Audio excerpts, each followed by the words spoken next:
Ayan, mag-ano tayo. Babalat tayo ng sibuyas yung may mga tubo na. Kasi sayang naman pagka itatapon. Kaya, babalatan ko siya at piprituhin. Ayan.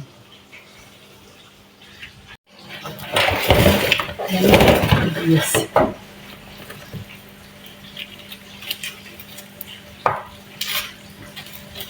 Piprituhin natin ito para ano. Kasi paborito ito ng mga laga. Saka ng amo kong babae. Fried onion.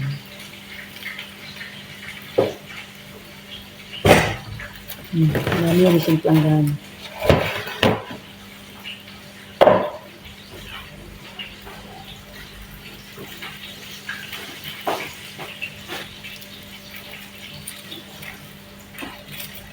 Doon sa atin, mahal ang sibuyas, pero dito, makakamura lang. Mahal din, kaya lang, mas mura dito kaysa doon sa atin. Kaya yan, binabalatan na natin yung sibuyas.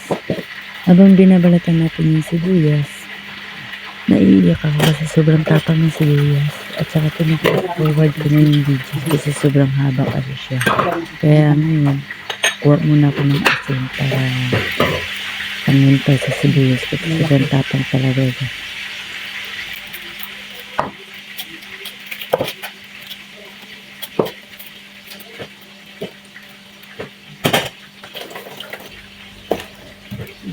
May tubo pa iba.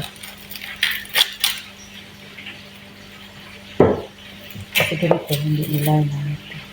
Kaya kung ikaw masinag kang tao, mapapakinabangan mo pa.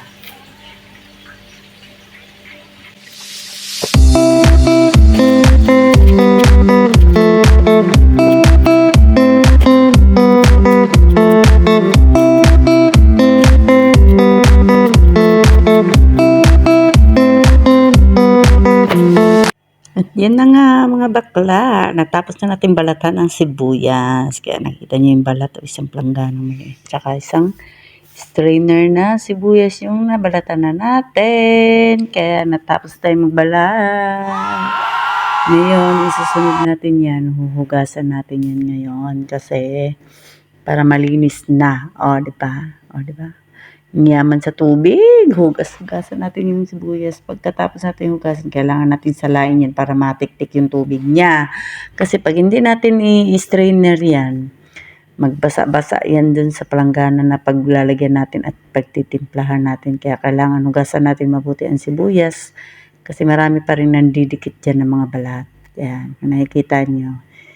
Siyempre, mayaman tayo sa tubig, kaya kailangan aapaw-apaw yung tubig natin dyan. Charat. Diba? Yan. Tapos na natin siya hugasan at nilagyan natin sa strainer. Ngayon, nag-umpisa na tayo maghiwa. At may nahiwa na nga tayo. Yan. O. Diba? Pinakita na natin. Ngayon, isunod natin, titimplahan na natin yan. Kakalug-kalugin muna natin para maghiwa-hiwalay muna yung mga sibuyas. Kasi paghiwa natin hindi naman totaling perfect. Marami pa rin nagbuo-buo dyan. At marami magkadikit-dikit. Kaya ayan.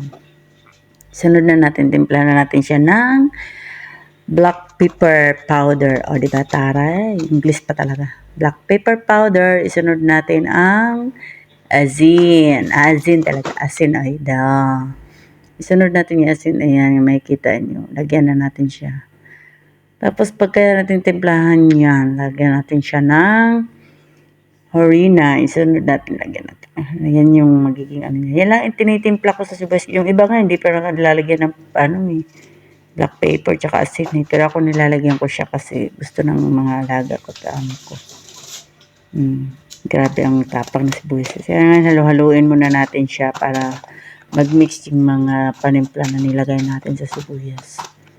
Pagkatapos yan, lalagyan natin yan ng harina pamaya-maya para hindi siya yung malambot totally pagka pinirito. Mayroon siyang pagka-crispy. Kaya kailangan natin tignan ng mabuti. Ayan. Simpleng luto lang yan. Ay madali lang yung gawin. Yan, kung nakikita niyo, hinalo-halo ko talaga siya para mag-mixture yung niya, black pepper tsaka asin. Ngayon, lalagay na natin yung harina. Buti na lang may natira pa akong harina, Pinagkakasya ko lang yung harina. Basta importante, mabalot na sila lahat. Tsaka maprito natin, Okay na yun, talo-talo na yun.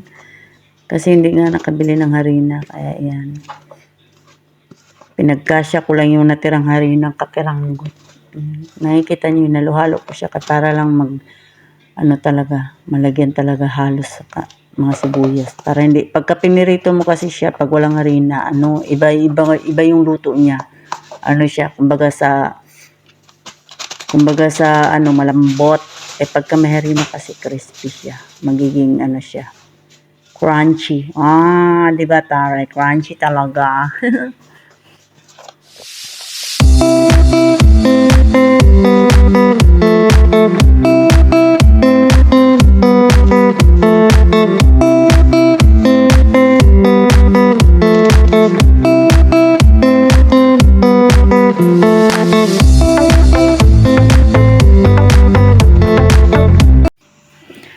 Ayan, maglagay na tayo ng mantika sa kaldero. Sa kaldero ko siya piprituhin kasi pag sa kawali, wala kang kawali na medyo malalim. Kaya sa kaldero ko siya niluluto. Tsaka para safe na rin, hindi siya magtitilamsik. So, ayan na. Nilagyan na natin ng mantika ang kaldero. Pagkatapos, ito na yung tinimplahan natin sibuyas. Ayan, naglagay na ako sa kaldero kasi mainit na yung mantika. O, diba? Ang bilis mainit yung mantika. Kaya haluin muna natin. Tapos, pamaya-maya, pahinga, tapos halo ulit para hindi siya masunog. Ito yung mga nagtimplahan, isa pang planggana natin, pinagtimplahan natin. Tapos, ito na ang sibuyas natin na pinipreto. Malapit na siyang maluto. Yan. Meron na akong napreto isang load. Isang load. Ayan yung first batch niya. Diba? Yan na yung finished product natin, guys. Thank you!